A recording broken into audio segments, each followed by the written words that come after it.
అసోంకు చెందిన ప్రముఖ గాయకుడు జుబిన్ గార్గ్ మృతి కేసులో కీలక విషయం వెలుగులోకి వచ్చింది. ఆయన మరణం వెనుక ఎలాంటి హత్యాకోణం లేదని, లైఫ్ జాకెట్ ధరించకపోవడం వల్లే మరణించారని సింగపూర్ పోలీసులు కరోనర్ కోర్టుకు వివరించారు. నార్త్ ఈస్ట్ ఫెస్టివల్ కోసం గతేడాది సెప్టెంబర్లో సింగపూర్ పర్యటనకు వెళ్లిన జుబిన్ అక్కడ యాడ్ పార్టీకి ఒక రోజు ముందు ఈత చేస్తూ ప్రమాదవశాత్తు మృతి చెందారు. అయితే జుబిన్ మరణం వెనుక పలు అనుమానాలు వ్యక్తమయ్యాయి. ఆయనపై విషప్రయోగం జరిగిందన్న ఆరోపణలు వచ్చాయి.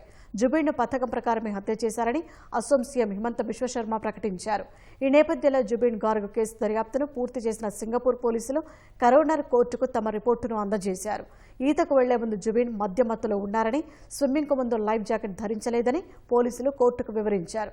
2 సార్లు లైఫ్ జాకెట్ ధరించమని జుబిన్ను అధికారులు కోరినా అందుకు ఆయన తిరస్కరించారని, ఈ క్రమంలోనే ఈత చేస్తూ ప్రాణాలు కోల్పోయారని వెల్లడించారు. జుబిన్ గతం నుంచే రక్తపోటు, ఫిట్స్ వంటి సమస్యలతో బాధపడుతున్నారని పోలీసులు కోర్టుకు తెలిపారు.